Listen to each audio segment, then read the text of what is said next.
भारत के सबसे छोटे राज्यों में से एक है गोवा। रमणीय समुद्र तट, नीले पानी, सुनहरी रेत और सैलानियों के आकर्षण का केंद्र। लेकिन इसके अतीत में आज भी भयावह सच मौजूद है। यह हिंदुओं का दुर्भाग्य ही कहा जा सकता है कि इस छोटे से राज्य में आज बचे हुए हिंदुओं को अपनी पहचान ऐसे स्मारकों में तलाशनी पड़ रही है जिन्हें कभी ईसाई मिशनरियों ने उन्हीं के रक्त से सींचा था। भारत के पश्चिमी तट पर स्थित गोवा के वेल्हा में चर्च और आश्रम पुर्तगाली शासन के दौर से ही मौजूद हैं। 16वीं और 17वीं शताब्दी के बीच पुराने गोवा में व्यापक स्तर पर चर्चों और गिरजाघरों का निर्माण किया गया था। दुर्भाग्य से स्वतंत्र भारत में इन कुछ चर्चों और आश्रमों को वर्ष 1986 में विश्व धरोहर स्थल घोषित किया गया। यूं तो इतिहास में बहुत कुछ दफन है, लेकिन एक ऐसा स्तंभ जिस पर कभी कहीं भी बात नहीं की जाती, वह है गोवा का हाथ काटरो खम्भ। आज हम इससे संबंधित इतिहास को जानेंगे, लेकिन इससे पहले यह जानना आवश्यक है कि इसकी शुरुआत कब और कहां से हुई। फ्रांसिस जेवियर के नाम पर आज देश भर में कई स्कूल, कॉलेज, संगठन और गिरजाघर मौजूद हैं। ईसाई मिशनरी धर्म प्रचारक सेंट फ्रांसिस जेवियर पुर्तगाली काफिले के साथ भारत आया था। उसने भारत पहुंचकर ईसाई धर्म का प्रचार प्रसार किया था। वह सोसाइटी ऑफ जीसस से जुड़ा हुआ था। 16वीं शताब्दी के उत्तरार्ध में दक्षिण भारत से होने वाले मसालों के व्यापार ने भगवान परशुराम की कर्मस्थली को एक बहुसांस्कृतिक शहर में बदल दिया, जिसे आज हम गोवा के रूप में जानते हैं।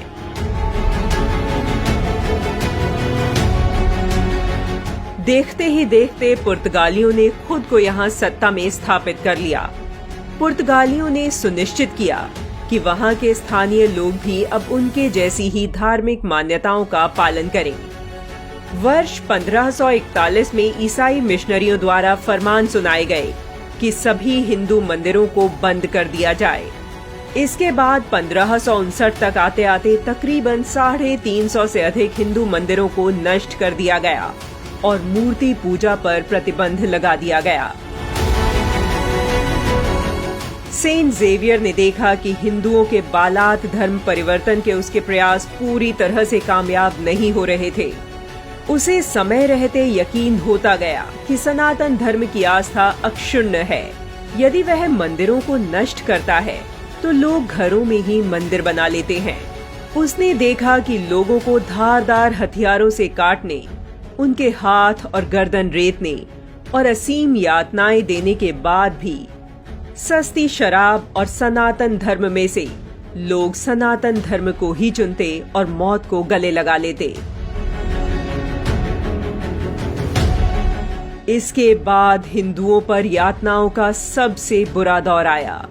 फ्रांसिस जेवियर ने गोवा का पूर्ण अधिग्रहण किया, हिंदुओं के दमन के लिए धार्मिक नीतियां बनाई और यीशु की कथित सत्ता में यकीन न करने वाले हिंदुओं को दंडित किया जाने लगा।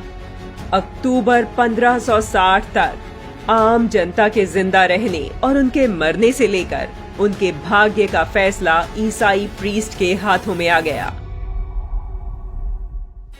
यह सभ्यता की आड़ में आस्था का बेहद क्रूर और विभत्स अधिग्रहण था।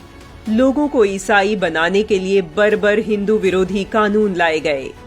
धर्मांतरण के लिए लोगों को विश्वास के कार्य की प्रक्रिया से गुजरना होता था, जिसमें नृशंस यातनाएं दी जाने लगी।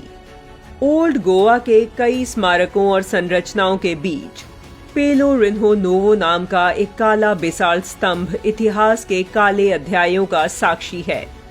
गोवा के शोक की कहानी कहता यह स्तंभ वर्तमान में राजमार्ग पर एक प्रमुख जंक्शन पर स्थित है। इस खंभ के नामकरण के बारे में कहा जाता है कि इसका हाथ कटारो नाम इसलिए पड़ा क्योंकि संत नाम से जाने जाने वाले फ्रांसिस जेवियर यहाँ लाकर उन हिंदुओं को बांध देता था जो ईसाई बनने से मना कर देते थे। उन्हें तड़पा तड़पा कर उनके हाथ काट दिए जाते थे।